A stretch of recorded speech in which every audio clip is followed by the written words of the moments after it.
Hello champions, welcome back to brain gain academy, जहां science बनती है आसान और interesting. I Sanjana your science better, और यहाँ हम कॉन्सेप्ट समझते हैं, रट्टा नहीं लगाते। तो इसी डायलॉग के साथ, इसी मोटिवेशन के साथ, इस डायलॉग को हमें फॉलो भी तो करना है। हमें रट्टा नहीं लगाना, हमें अपने कॉन्सेप्ट को क्लियर करना है, कॉन्सेप्ट समझना है। ठीक है, तो हम क्या कर रहे थे, जैसा कि मैं बात करूं, हमने पिछले लेक्चर में क्लास 10 सीबीएसई का केमिस्ट्री का फर्स्ट चैप्टर स्टार्ट किया था, जिसमें हम पढ़ रहे थे। कौन सा था first chapter? The chemical reaction and equation, जिसमें कि हमने क्या क्या चीजें पढ़ ली थी, जल्दी बताओ कमेंट बॉक्स में लिख के। और आपको एक नोटिफिकेशन और नोटिफाई कर दूं मैं कि हमारे जो ये नोट्स होते हैं ये फ्रीली अवेलेबल है, आपको डिस्क्रिप्शन लिंक में मिल जाएगा। ठीक है, आप वहां पर जाइए, डिस्क्रिप्शन में लिंक मिलेगी नोट्स के लिए। आप वहां से फ्री में जो नोट्स हैं वो डाउनलोड कर सकते हैं। बाकी मैं हर बार यही बोलती आई हूँ कि हमें नोट्स पीडीएफ से बनाने से अच्छा है कि लेक्चर जब आप ले रहे हो साथ के साथ नोट्स बनाओ, चीजें आसान होती हैं, मेमोराइज हो जाती है। ठीक है, चलो तो अब हम कंटिन्यू करते हैं। जैसा कि पिछले लेक्चर में हमने क्या पढ़ा था बच्चों, हमने पढ़ लिया था कि केमिकल रिएक्शन क्या होती है, इक्वेशन क्या होती है, उसके कंपोनेंट्स क्या होते हैं, क्या कैरेक्टरिस्टिक्स होती हैं, लॉ ऑफ मास एक्शन क्या बोलता है। तो ये सारी चीजें हमने जान ली थी। आज हम क्या पढ़ने वाले हैं बच्चों, जैसा कि मैंने बोला था, हम केमिस्ट्री को इजी बना रहे हैं। आज हम पढ़ेंगे the types of chemical reaction, कितने तरह की केमिकल रिएक्शन होती है, और हम उसे इजी तरीके से समझेंगे, क्योंकि बोर्ड एग्जाम में ये बहुत ही फेवरेट क्वेश्चन होता है बोर्ड एग्जाम का। इसमें से एक तो क्वेश्चन आ ही जाते हैं, और दूसरा क्वेश्चन बनता है बैलेंसिंग इक्वेशन, जो कि हमने पिछले लेक्चर में देखा था। बैलेंसिंग क्यों करते हैं हम? इसलिए करते हैं बैलेंसिंग ताकि जो लॉ ऑफ मास एक्शन बोल रहा है उसे फॉलो कर सके। ठीक है, उसे एप्लीकेबल कर सके। बाकी और हम बैलेंसिंग करके कैसे बैलेंसिंग कर रहे थे, ये सारी चीजें सीखने के लिए आपको जाना होगा प्रीवियस लेक्चर में। तो इसके लिए आप जाइए, लेक्चर मैंने रिकॉर्ड कर दिया है। बाकी आज हम देखने वाले हैं, क्या कंटिन्यू करने वाले हैं, आज हम पढ़ेंगे टाइप्स ऑफ केमिकल रिएक्शन। चलो, कैरेक्टरिस्टिक्स पढ़ लिया था हमने, आज हम पढ़ने वाले थे टाइप्स ऑफ केमिकल रिएक्शन, और इसे भी हम क्या कर देंगे, आज इजी बनाएंगे, ताकि बोर्ड एग्जाम में हमारे मार्क्स कहीं से ना जाएं। तो देखो बच्चों, पहले हम यहाँ से स्टार्ट करते हैं। फर्स्ट रिएक्शन हम यहाँ से देखते हैं, कॉम्बिनेशन रिएक्शन। कॉम्बिनेशन रिएक्शन का मतलब समझ में आ रहा है, कंबाइन। कहीं ना कहीं दो चीजें कंबाइन हो रही होंगी। जब आप फर्स्ट टाइम स्कूल जाते हो, माइंड में हमेशा ये रहता है कि हमें पहले क्या करनी है, दोस्त बनाना है। ठीक है, फ्रेंडशिप करनी है। तो आप क्या ऐसे बंदे से फ्रेंडशिप करोगे जो सामने से बिल्कुल भी आपको भाव नहीं दे रहा, इग्नोर कर रहा है, तो क्या आप उससे फ्रेंडशिप करोगे? नहीं। जो आपकी तरह एक्साइटेड हो फ्रेंडशिप के लिए, जब आप फर्स्ट टाइम जाओ, है ना, तो उससे ही तो फ्रेंडशिप करोगे। तो मतलब इसमें दो अनस्टेबल चीजें, दो अनस्टेबल कह सकते हैं रिएक्टेंट आपस में कंबाइन होके एक नई चीज बनाते हैं, मतलब एक नई बॉन्डिंग बनाते हैं। उसी को हम बोलते हैं कॉम्बिनेशन रिएक्शन। क्या बोलते हैं? Combination reaction. हमने देखा था जो लेफ्ट साइड वाले हमारे कंपाउंड होते हैं वो रिएक्टेंट होते हैं, जो राइट साइड वाले होते हैं वो हमारे प्रोडक्ट होते हैं। लेकिन डिपेंड करता है रिएक्शन फॉरवर्ड जा रही है या बैकवर्ड। कई बार ऐसा होगा, बैकवर्ड अगर रिएक्शन आई तो ये रिएक्टेंट हो जाएगा और ये हमारा प्रोडक्ट हो जाएगा। तो थोड़ा सा समझदारी से आपको काम करना है, स्मार्टली वर्क करनी है। ठीक है, ओके। तो यहाँ पे देखो बच्चों, यहाँ पे क्या है, रिएक्टेंट ए है और एक रिएक्टेंट बी है। ठीक है, दोनों कंबाइन होकर मिलके एक नई बॉन्डिंग बना रहे हैं, जिसमें जो क्या बन रहा है, ए बी, यानी नया कंपाउंड बना, जिसे हमने बोला प्रोडक्ट। ये हमारे रिएक्टेंट, दो रिएक्टेंट कंबाइन हुए और एक नया प्रोडक्ट बनाया। टू और मोर substances join and form a single substance. दो और दो से ज्यादा सब्सटेंसेस मिलके एक सिंगल सब्सटेंस बना रहे हैं, प्रोडक्ट बना रहे हैं, वो रिएक्शन हमारी कहलाती है कॉम्बिनेशन रिएक्शन। एग्जांपल में, जब आप कोई भी चीज जलाते हो, ऑक्सीजन के प्रेजेंस में ही जलाते हो ना। आपने सुना होगा कि कोई भी चीज बिना ऑक्सीजन के आप नहीं बर्न कर सकते। ठीक है, तो आप उसे बर्न करने के लिए ऑक्सीजन के प्रेजेंस में कोई भी चीज चलाओगे, तो जब आप बर्न कर रहे हो ना ऑक्सीजन के प्रेजेंस में किसी चीज को, तो इसका मतलब है ऑक्सीजन रिएक्ट कर रही है आपके उस सब्सटेंस से, जो चीज आप बर्न कर रहे हो। तो दो चीजें कंबाइन होकर कुछ नया बना रही हैं। एग्जांपल में, जैसे कि आप कोल ले लो, कोयला, है ना, मतलब हम कार्बन लेते हैं। कार्बन को आप ऑक्सीजन के प्रेजेंस में जलाओगे तो प्रोडक्ट मिलेगा, यानी C plus carbon O oxygen, symbol लगा दिया हमने। रिएक्शन आगे की तरफ जा रही है, यानी यहाँ पे कार्बन डाइऑक्साइड गैस बनता है, इसे बैलेंस कर दो, हमने बैलेंसिंग देखा था। इधर कार्बन एटम 1 है, इधर भी कार्बन एटम 1 है, ठीक है, लेकिन यहाँ पे ऑक्सीजन क्या है, 2 है, 2 एटम ऑक्सीजन के, तो फिर हम यहाँ पे 2 से मल्टीप्लाई करते हैं। अब इधर भी 2 ऑक्सीजन है, उधर भी 2, लेकिन अब देखो क्या इसमें कोई प्रॉब्लम है, हमने बैलेंसिंग कर दी है, तो मतलब कार्बन और ऑक्सीजन को रिएक्ट करवाओगे तो आपको फाइनली मिला कार्बन डाइऑक्साइड। 2 रिएक्टेंट कंबाइन होकर एक नई चीज बना रहे हैं, है ना, इजी है ना। सिंपल एग्जांपल तो नीचे मेंशन कर दो कि क्या है, क्या रिएक्टेंट लिया है, कार्बन, और उसी की स्टोरी बना दो, लैंग्वेज लिख दो आप, ठीक है।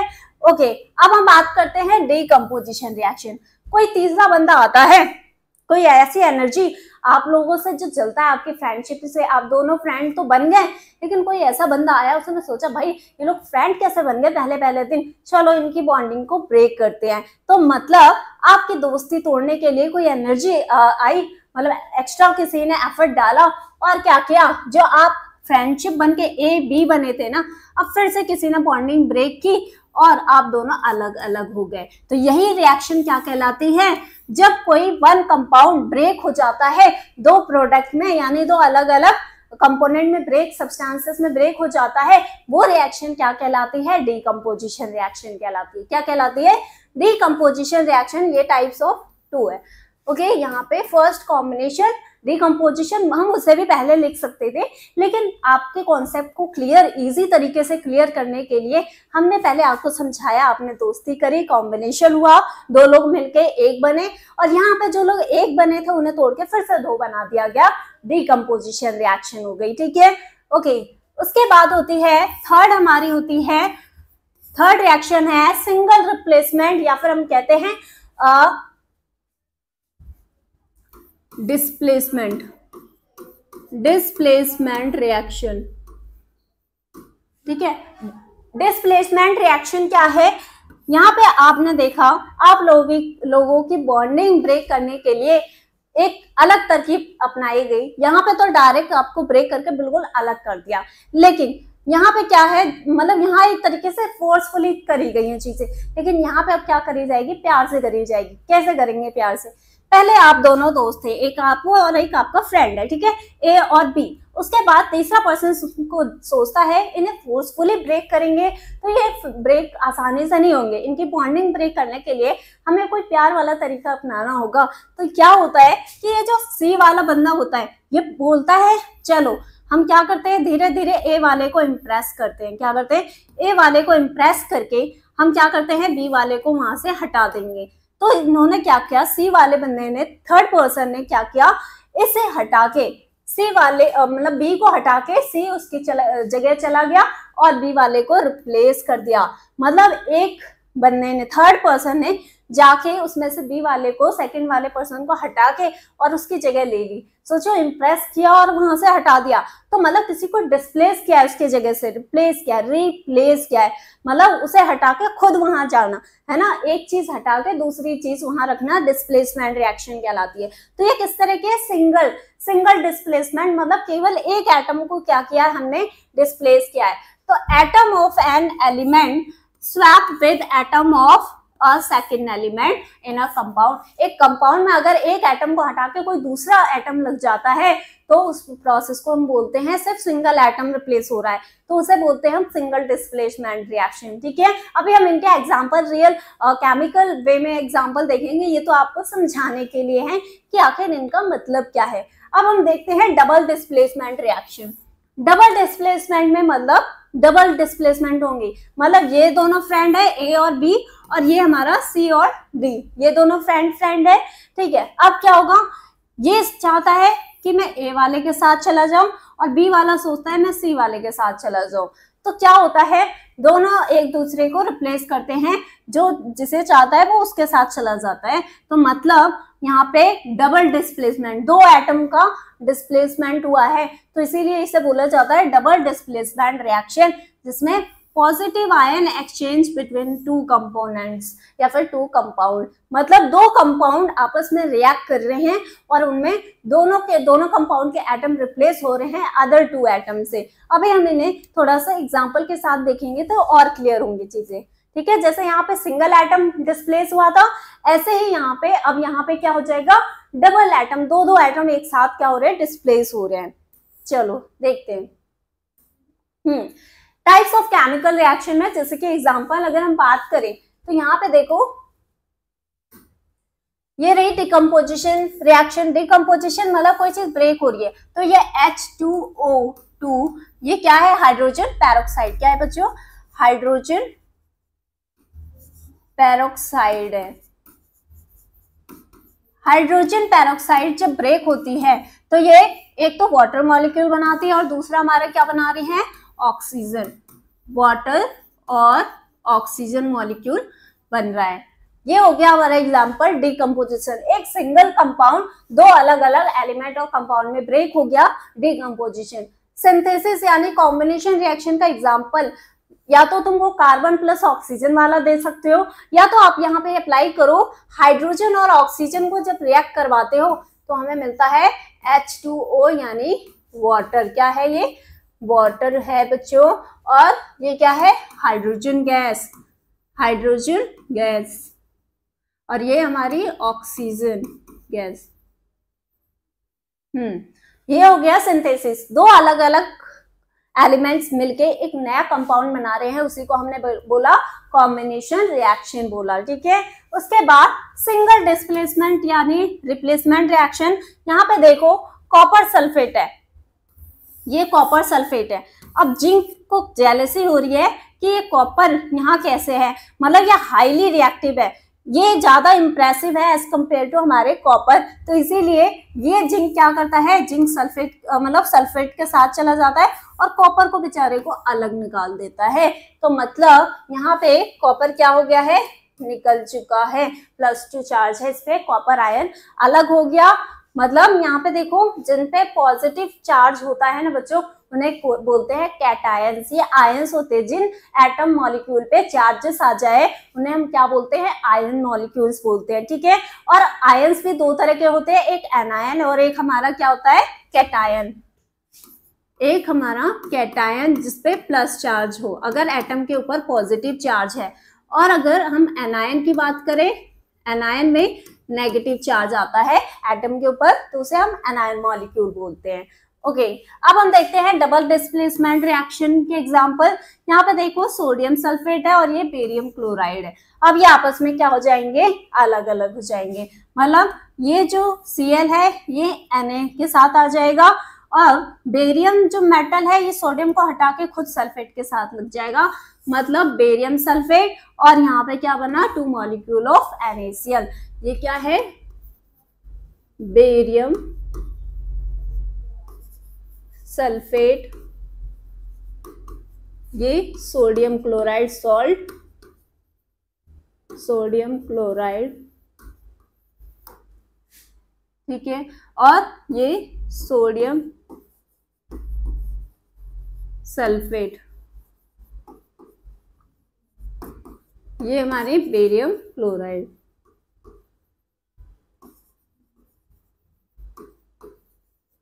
समझ में आया बच्चों? तो इस तरीके से आप इन चीजों को मेमोराइज कर लो और एग्जाम में अगर ये भी डिट्टो एग्जांपल्स लिख के आ जाते हो तो मार्क्स आपके कहीं नहीं जाने वाले। सबके नाम बता दिए मैंने, सबके सिंबल पता है हमें बस समझना है क्या हो रहा है इसमें, ठीक है। आगे बढ़े, यहाँ पे हम करते हैं, सेव कर लेते हैं।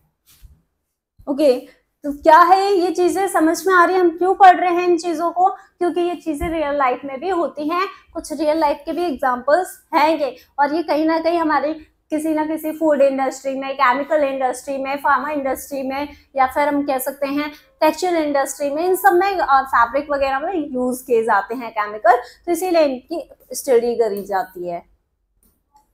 ऑक्सीडेशन, रिडक्शन और रिडॉक्स रिएक्शन, ये अलग फिफ्थ टाइप का रिएक्शन, टाइप्स ऑफ रिएक्शन है जो स्पेशली क्या है, ऑक्सीडेशन। अब जल्दी बताओ मुझे ऑक्सीडेशन क्या होता है बच्चों, ऑक्सीडेशन क्या होता है। यहाँ पे हम क्या करने वाले हैं, खुद से ही नोट्स प्रिपेयर करने वाले हैं। ऑक्सीडेशन क्या होता है, ऑक्सीडेशन, इसमें पॉइंट लिखो। इसमें क्या होता है, ऑक्सीडेशन में जब कोई ऑक्सीजन मॉलिक्यूल ऐड होता है किसी भी एलिमेंट में, उस प्रोसेस को हम बोलते हैं ऑक्सीडेशन रिएक्शन, यानी एडिशन ऑफ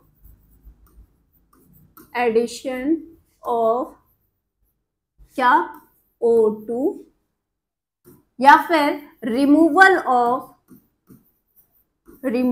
ऑफ क्या H हाइड्रोजन एटम, यानी ऑक्सीजन का ऐड होना और हमारे हाइड्रोजन एटम का रिमूव होना क्या कहलाता है, ऑक्सीडेशन रिएक्शन कहलाती हैं। ये क्या कहलाती हैं, ऑक्सीडेशन रिएक्शन कहलाते हैं। इसी तरीके से रिडक्शन में क्या होता है, जस्ट इसके अपोजिट याद रखो। किसी एलिमेंट में अगर एडिशन ऑफ हाइड्रोजन हो रहा है, H2 हो रहा है, और दूसरी साइड हमारा रिमूवल ऑफ ऑक्सीजन मॉलिक्यूल हो रहा है, तो उस रिएक्शन को हम क्या बोलते हैं, उस रिएक्शन को हम रिडक्शन रिएक्शन बोलते हैं। एक याद कर लो, ऑक्सीडेशन याद कर लोगे आप लोग, तो रिडक्शन भी अपोजिट, जस्ट अपोजिट होता है। यहाँ पे एडिशन ऑफ हाइड्रोजन हो रहा है, वहां एडिशन ऑफ ऑक्सीजन हो रहा है, लेकिन यहाँ पे ऑक्सीडेशन में हम क्या कर रहे हैं, हाइड्रोजन तो रिमूव कर रहे हैं, लेकिन यहाँ पे क्या कर रहे हैं, ऐड करके रिमूव कर रहे हैं, ऑक्सीजन को रिमूव कर रहे हैं। तो ये तो हमारी ऑक्सीडेशन रिडक्शन रिएक्शन हो गई। ऐसे ही हमारी क्या होती है, रिडॉक्स रिएक्शन। रिडॉक्स रिएक्शन का मतलब है जब एक ही रिएक्शन के अंदर ऑक्सीडेशन और रिडक्शन दोनों प्रोसेस साथ चल रहे हो, उस रिएक्शन को हम क्या बोलते हैं बच्चों, रिडॉक्स रिएक्शन बोलते हैं। क्या बोलते हैं, redox reaction. Oxidation and reduction occurs simultaneously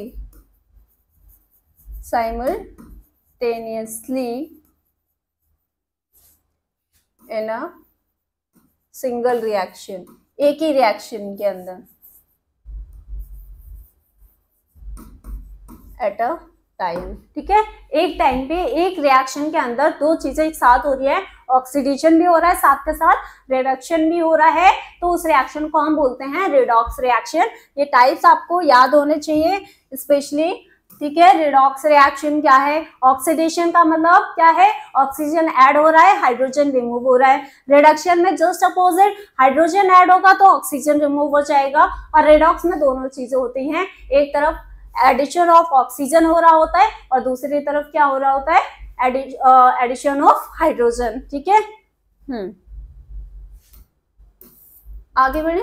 देखो, ये ऑक्सीडेशन, रिडक्शन और रिडॉक्स रिएक्शन के यहाँ पे कुछ एग्जांपल है। अब हम इन्हें क्या करते हैं, जरा सॉल्व करते हैं, देखते हैं क्या ये सॉल्व होते हैं हमसे।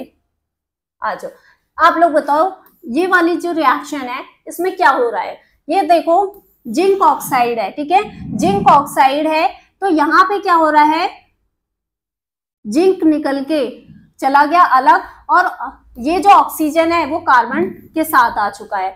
जिंक ऑक्साइड को हमने जब रिएक्ट करवाया, किससे रिएक्ट करवाया, कार्बन से रिएक्ट करवाया, तो देखो ये कार्बन जिंक को हटा के खुद ऑक्सीजन के साथ लग गया और जिंक अलग अकेला हो गया। तो मतलब क्या होगा, यहाँ पे देखो किसका ऑक्सीडेशन हो रहा है, जिंक का तो क्या है, रिडक्शन हुआ है। जिंक का क्या है, यहाँ पे रिडक्शन हुआ है, क्योंकि उसका जो ऑक्सीजन था उसके साथ वो चला गया।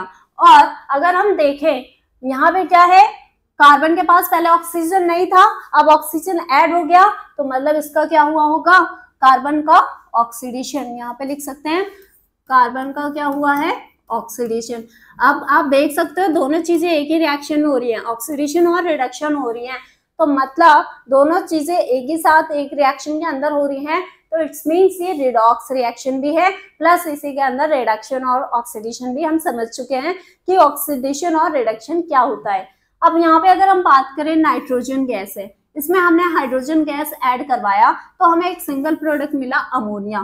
ठीक है, क्या मिला, अमोनिया। नाइट्रोजन हाइड्रोजन गैस को रिएक्ट करवाने के बाद अमोनिया मिला। पहले नाइट्रोजन के पास कोई हाइड्रोजन या ऑक्सीजन है नहीं, अभी जब हाइड्रोजन से रिएक्ट किया तो अब नाइट्रोजन के पास क्या है, हाइड्रोजन गैस है, नाइट्रोजन के पास क्या आ गया, हाइड्रोजन एटम आ चुका है, मतलब एडिशन ऑफ हाइड्रोजन क्या कहलाता है, रिडक्शन। तो मतलब नाइट्रोजन का क्या हुआ है, रिडक्शन हुआ है, क्या हुआ है, रिडक्शन हुआ है। ये रिडक्शन रिएक्शन की एग्जाम्पल है, ठीक है, वो रिडॉक्स रिएक्शन का एग्जाम्पल था। ओके, ये शायद इक्वेशन सेम हो गई है, कोई बात नहीं। अब एक चीज याद रखो, अच्छी बात है यहाँ पे रिपीट हो गई है, हमें दो चीजें और जाननी है। जो क्या करता है, ऑक्सीजन दे के अपना ऑक्सीजन दान करके सामने वाले को, मतलब कार्बन को उसने, जिंक ने क्या किया, ऑक्सीजन दान कर दिया, तो हमारे कार्बन का तो ऑक्सीडेशन हो गया और खुद तो ये रिड्यूस हो गया, इसका खुद का रिडक्शन हो गया। तो मतलब क्या है, जिसके पास ऑक्सीजन गया, ठीक है, उसका तो ऑक्सीडेशन हो गया, लेकिन जिसने उसे ऑक्सीजन दिया मतलब वो तो ऑक्सीडाइजिंग एजेंट हुआ ना, जो क्या करता है, हमारा जो जिंक ऑक्साइड है ये क्या है, ऑक्सीडाइजिंग एजेंट है, ऑक्सीडाइजिंग एजेंट है, जो क्या कर रहा है, अपना ऑक्सीजन दान करके हमारे कार्बन का ऑक्सीडेशन करवा रहा है।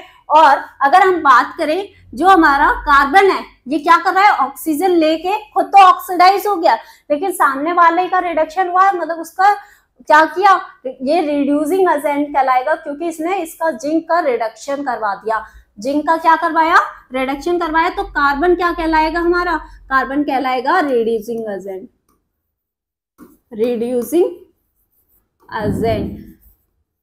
जो ऑक्सीडेशन करवाने में हेल्प कर रहा है वो ऑक्सीडाइजिंग एजेंट है, जो रिडक्शन करवाने में हेल्प कर रहा है वो हमारा रिड्यूसिंग एजेंट हो गया, ठीक है। उसके बाद हम आगे बढ़े तो क्या बोलते हैं, रिव्यू करते हैं। Law of conservation of mass क्या था कि कोई भी चीज हम, ना ही कोई भी मास ऑफ एटम हम क्रिएट कर सकते हैं, ना ही डिस्ट्रॉय कर सकते हैं, केवल एक फॉर्म से दूसरे फॉर्म में एनर्जी चेंज होती है, ठीक है। उसके बाद रिएक्टेंट और प्रोडक्ट क्या होते हैं, they make up a chemical reaction and are represented in chemical equation. मतलब रिएक्टेंट जो रिएक्शन में इन्वॉल्व करते हैं, होते हैं, पार्टिसिपेशन करते हैं, वो रिएक्टेंट हो गए, और ऐसे सब्सटेंस जो फाइनली रिएक्शन होने के बाद मिलता है वो हमारा क्या कहलाता है, प्रोडक्ट कहलाता है।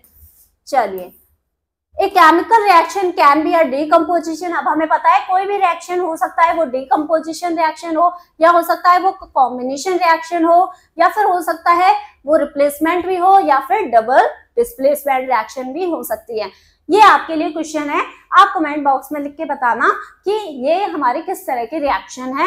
जब हमने हाइड्रोजन और ऑक्सीजन को रिएक्ट करवाया तो यहाँ पे वाटर मॉलिक्यूल मिला बच्चों, तो ये कौन सी रिएक्शन है, दो रिएक्टेंट रिएक्ट करके एक नया प्रोडक्ट बना रहे हैं, मतलब ये कॉम्बिनेशन रिएक्शन है। क्या है, कॉम्बिनेशन रिएक्शन है। What real life chemical reaction do you often encounter.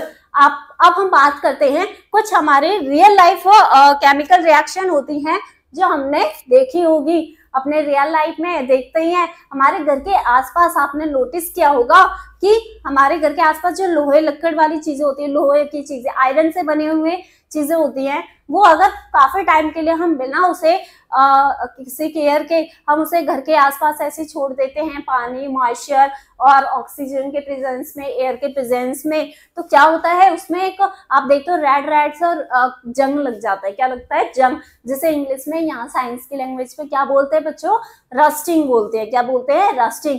तो आज हम देखेंगे कि हमारे रियल लाइफ में भी कुछ ऐसे रिएक्शन हमारे आसपास हो रहे हैं जो हम नोटिस तो करते हैं, बट हमें रियल रीजन नहीं पता होता, एक्चुअली हो क्या रहा है वो नहीं पता हमें। तो यहाँ पे एक तरीके से दो तरह के हमारे आसपास के रियल लाइफ के रिएक्शन देख सकते हैं। एक होता है कोरोजन, दूसरी होती है हमारी रेंसिडिटी। अब कोरोजन क्या होती है बताओ जल्दी। आपने अभी जस्ट मैंने एग्जांपल दिया, कोरोजन में क्या होता है, एक तरीके से रस्टिंग होती है। क्या होती है, रस्टिंग होती है।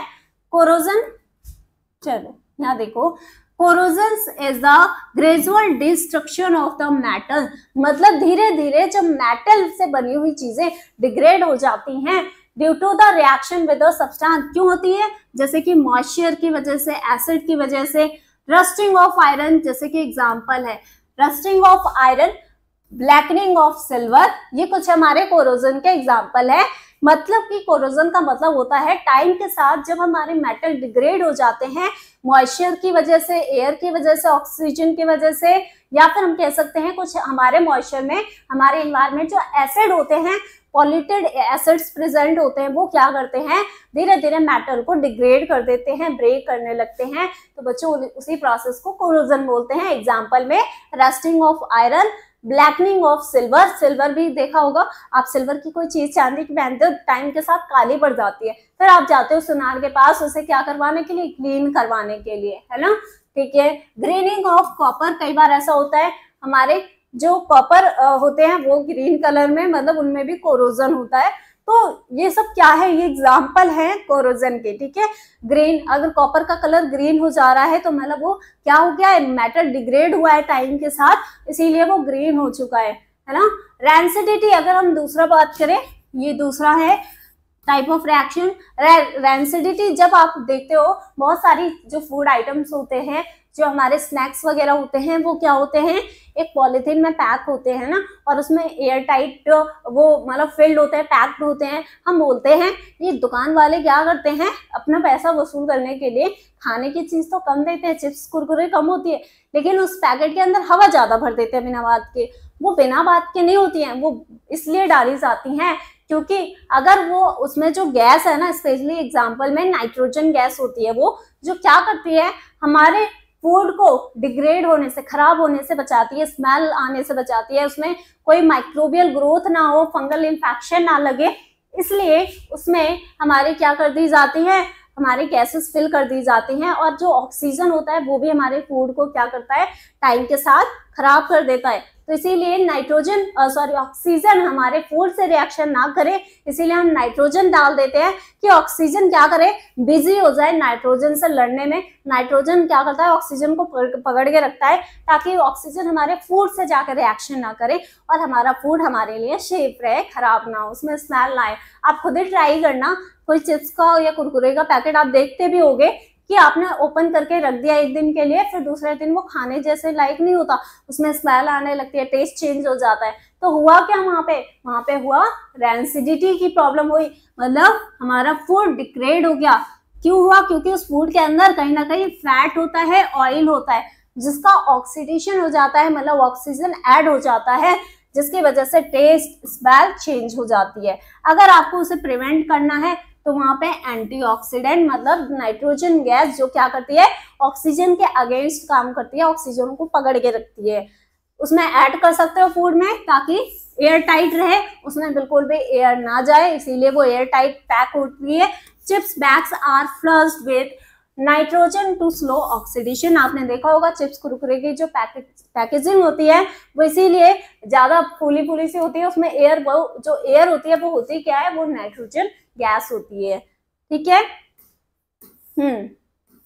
ये एग्जांपल है रस्टिंग ऑफ आयरन का, बोर्ड एग्जाम में आने के चांसेस होते हैं, तो इन्हें थोड़ा सा मेमोराइज कर लेना। रस्टिंग ऑफ आयरन मतलब iron react with oxygen water, यानी मॉइस्चर से रिएक्ट करके क्या बनाता है, हाइड्रेटेड आयरन ऑक्साइड, मतलब हमारे आयरन मेटल का ऑक्सीडेशन हो जाता है, जिसकी वजह से रस्टिंग वाली प्रॉब्लम होती है, विच इज रेडिश ब्राउन। जब हमारे आयरन का ऑक्सीडेशन होगा मॉइस्चर और एयर के प्रेजेंस में, तो उसी प्रोसेस को हमने बोला रस्टिंग, और वो कलर कैसा हो जाता है, रेडिश ब्राउन कलर हो जाता है। और यहाँ पे हम देख सकते हैं केमिकल इक्वेशन, ये हमारा आयरन है, ठीक है, आयरन, और ये हमारा ऑक्सीजन है, और हमारे मॉइस्चर यानी वाटर मॉलिक्यूल है, मॉइस्चर है। ये जब तीनों चीजें मिल जाती है एक साथ तो ये क्या बनाती हैं, आयरन ऑक्साइड, फेरिक ऑक्साइड बनाते हैं, जो कि क्या है, हमारा एक तरीके का रस्ट का फॉर्मूला है, Fe2O3 डॉट इनटू, ये डॉट मतलब into x molecule, x molecule of water, मतलब यहाँ पे हमें नहीं पता कितने मॉलिक्यूल ऑफ वाटर हो सकते हैं, एक भी हो सकता है, दो भी हो सकता है, तीन, एक्स की वैल्यू कुछ भी हो सकती है। तो इस तरीके से ये रस्टिंग ऑफ आयरन का एग्जांपल आपको रिमाइंड करना है। ऐसे सिल्वर टार्निशिंग, मतलब सिल्वर जो ब्लैक कलर हो जाता है उसका भी क्या होता है, ऑक्सीडेशन हो जाता है, लेकिन यहाँ पे ऑक्सीडेशन कैसे हो रहा है, सल्फर के एडिशन होने से। जब सल्फर मॉलिक्यूल जाके हमारे क्या करे, मेटल से रिएक्ट कर जाए, तो मतलब क्या हो जाता है, वो ऑक्सीडेशन प्रोसेस ही कहलाता है। Addition of sulphur atom, S मतलब sulphur atom into the metal is called oxidation reaction। ठीक है, जरूरी नहीं है सिर्फ ऑक्सीजन के ऐड होने पे ही ऑक्सीडेशन हो, अगर सल्फाइड एटम भी ऐड होता है तो मतलब वो भी ऑक्सीडेशन रिएक्शन कहलाती है। तो यहाँ पे देख सकते हैं ये hydrogen silver react with the hydrogen gas. जो सिल्वर होता है वो हाइड्रोजन गैस से रिएक्ट करके क्या करता है, जो ये गैस होती है कहाँ प्रेजेंट होती है, हमारे एयर में प्रेजेंट होती है, जहाँ पे इंडस्ट्रियल प्रोसेस ज्यादा होते हैं, जहाँ पे ज्यादा इंडस्ट्रीज कंपनी वगैरह होती हैं, जहाँ से बहुत ज्यादा स्मोक पॉल्यूशन निकलता है, उस पॉल्यूटेड एयर में हाइड्रोजन सल्फाइड गैस होता है। तो ये क्या करता है, अगर आसपास क्या है सिल्वर से बनी कोई चीज है तो वो क्या कर देता है, उसे कन्वर्ट कर देता है सिल्वर सल्फाइड Ag2S, जो कि क्या है ब्लैक कलर में कन्वर्ट कर देता है। सिल्वर कैसा होता है हमारा, बहुत ही व्हाइट शाइनी सा होता है, लेकिन वो उसके कोरोजन होने की वजह से वो क्या हो जाता है, ब्लैक इस कलर में टर्न हो जाता है, which is black. The reaction equation आप देख सकते हैं यहाँ पे सिल्वर किससे रिएक्ट कर रहा है, हाइड्रोजन सल्फाइड गैस से, और फिर बनाता क्या है, सिल्वर सल्फाइड गैस बना रहा है, और मतलब सिल्वर सल्फाइड कह सकते हैं कंपाउंड बना रहा है, जो कि एक ब्लैक कलर का कंपाउंड होता है, और साथ में हाइड्रोजन गैस निकल के बाहर चली गई। तो ये भी हमारा एक एग्जांपल है कोरोजन का। ऐसे ही कॉपर का कोरोजन होता है तो ग्रीन कलर में टर्न हो जाती है। कॉपर ये है कॉपर कार्बोनेट, जब रिएक्ट करेगा हमारे किससे रिएक्ट करेगा, सॉरी जो कॉपर है वो मॉइस्चर और कार्बन डाइऑक्साइड से जब रिएक्ट करता है ना बच्चों, ऑक्सीजन किससे करता है, कार्बन डाइऑक्साइड और हमारा मॉइस्चर से जब कॉपर रिएक्ट करता है तो क्या बनाता है, कॉपर कार्बोनेट, जो कि क्या होता है ग्रीन कलर का होता है। क्या होता है, ये ग्रीन कलर की लेयर आ जाती है। ये भी एक कोरोसिव मटेरियल है। कोरोजन को प्रिवेंट कैसे करोगे आप बताओ, कोरोजन को प्रिवेंट कैसे करेंगे, जल्दी बताओ। मैं आपको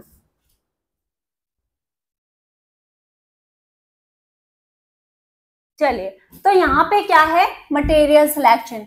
पहला तो आप कैसे प्रिवेंट करोगे, जो मटेरियल है वो कैसे सिलेक्ट करोगे, using corrosion resistant material, like हम स्टेनलेस स्टील ऐसे मेटल का यूज करें जिनका ऑक्सीडेशन ना हो आसानी से। इसीलिए हम आयरन को क्या करते हैं, कार्बन के साथ मिक्स करके एल्यूमिनाई बनाते हैं, और वो फिर यूज किया जाता है एज अ जो भी चीजें अटेंसिल्स वगैरह बर्तन वगैरह जो बनाने के लिए यूज किए जाते हैं, वो इसीलिए ताकि उनमें रस्टिंग ना हो। स्टील में आपने कभी देखा है क्या रस्टिंग होते हुए, जंग लगते हुए, नहीं ना। तो मतलब वो इसीलिए होता है क्योंकि हमने उसमें कैसा मटेरियल यूज किया है जो कोरोजन रेजिस्टेंट है, यानी कि स्टेनलेस स्टील। या फिर हम क्या कर सकते हैं, प्रोटेक्टिव कोटिंग। अगर कोई आयरन से ही चीज बनी हुई है तो हम उसमें कोटिंग कर देंगे, ऐसी चीजों से कोटिंग करेंगे जो ऑक्सीजन से रिएक्ट करके हमारे आयरन तक ना आने दे। ठीक है, तो मतलब अप्लाइंग कोटिंग, लाइक आपने देखा होगा हमारे जो खिड़कियां होती हैं जो आयरन से बनी होती हैं उनपे पेंटिंग करी जाती है ना, ग्रीन कलर या फिर रेड कलर, जो भी पेंट होता है वो ऑयल नेचर होता है, वो क्या करता है ऑक्सीजन को आयरन तक पहुंचने ही नहीं देता, तो इसीलिए कोरोजन प्रिवेंट कर लिया जाता है। पाउडर कोटिंग, गैल्वेनाइजेशन यानी जिंक की कोटिंग कर दो आयरन के ऊपर, ये सब क्या करते हैं कोरोजन से बचाते हैं, यानी ऑक्सीडेशन रिएक्शन नहीं होने देते। प्रॉपर स्टोरेज करो, आप जो भी मेटल है उसे क्या करो, स्टोर करके अच्छे से ड्राई क्लीन कंडीशन में रखो, जैसे कि ड्राइंग एजेंट यूज कर सकते हैं जिसकी वजह से कोरोजन मिनिमाइज हो सकता है। यानी लोहे को बाहर रखने से अच्छा है कि अगर आपके घर में स्पेस है तो उसे घर में मॉइस्चर और एयर से प्रिवेंट करके रखिए। एयर से तो नहीं प्रिवेंट कर पाओगे, बट मॉइस्चर से अगर कर दोगे तो हमें पता है रस्टिंग करने के लिए मॉइस्चर की भी नीड होती है। मॉइस्चर नहीं मिलेगा, अगर ऑक्सीजन मिलेगा तो भी कोई कोरोजन नहीं होगा। ओके, रेगुलर मेंटेनेंस होनी चाहिए, monitoring environmental condition, conducting regular maintenance can help. Maintenance होना चाहिए, मतलब जो भी कोरोजन के लिए फैक्टर रेस्पॉन्सिबल है, मतलब मॉइस्चर, ऑक्सीजन, एसिड, इन चीजों से दूर रखने की कोशिश करें चीजों को जो आयरन से बनी हुई है ना, जिनका क्या हो सकता है रस्टिंग हो सकती है। इनिबिटर्स, कुछ केमिकल्स जैसे कि रस्ट इनिबिटर्स होते हैं वो एनवायरनमेंट में ऐड कर दिए जाते हैं ताकि वहां पे कोरोजन प्रोसेस स्लो हो जाए। आगे बढ़े, रेंसिडिटी कैसे प्रिवेंट कर सकते हैं, एंटीऑक्सीडेंट का यूज करके, यानी कि adding antioxidant to the food product can help prevent oxidation which is the primary cause of the rancidity. मतलब ऐसी चीजें ऐड कर दो जो ऑक्सीजन के अगेंस्ट काम करें। मतलब ऑक्सीजन से फाइट करे, तो उन्हें बोला जाता है एंटीऑक्सीडेंट। ठीक है, एग्जांपल में nitrogen gas. Proper storage, storing food into the air tight container, मतलब फूड को ऐसी चीजों में रखो जो क्या है एयर टाइट हो, जिसमें एयर ऑक्सीजन ना मिले हमारे फूड को। Away from the light, light से अवे रखो, हीट से अवे रखो, दूर रखना है। ठीक है, ये सारी चीजें क्या करती हैं, ऑक्सीडेशन प्रोसेस को स्लो कर देती हैं एक हद तक। ठीक है, वैक्यूम पैकेजिंग कर लो। वैक्यूम पैकेजिंग यानी जहां पे बिल्कुल भी एयर ना हो, उसे बोलते हैं vacuum packaging. Food removes oxygen which is essential for oxidation. Vacuum ceiling करना मतलब ऐसी जगह सीलिंग करना हमारे फूड मटेरियल को जिसमें बिल्कुल भी ऑक्सीजन प्रेजेंट ही ना हो, तो हमारा फूड सेफ हो सकता है। रेफ्रिजरेशन यानी जब हम फूड को क्या करते हैं, अपने रेफ्रिजरेटर में रख देते हैं, तो वहां पे माइक्रोब्स वगैरह के ग्रोथ होने के चांसेस कम हो जाते हैं। कई बार माइक्रोब्स की ग्रोथ होने की वजह से भी तो फूड खराब होता है ना, तो इसीलिए तो हम अपना खाना, बचा हुआ खाना फ्रिज में रखते हैं, ताकि कोल्ड ठंडे टेम्परेचर की वजह से, लो टेम्परेचर की वजह से माइक्रोब्स ग्रोथ ना कर पाए। तो इसीलिए हम रेफ्रिजरेशन भी यूज कर सकते हैं ऑक्सीडेशन को प्रिवेंट करने के लिए। तो कैसा रहा ये लेक्चर, आपको इंटरेस्टिंग लगा या नहीं लगा? अगर बोरिंग भी लगा है तो इसे और इजी करेंगे जब हम क्वेश्चन सॉल्व करेंगे। ठीक है, okay, thank you so much. और मेरे प्यारे प्यारे चैंपियंस, और don't forget to like, share and subscribe. Okay, thank you so much, bye.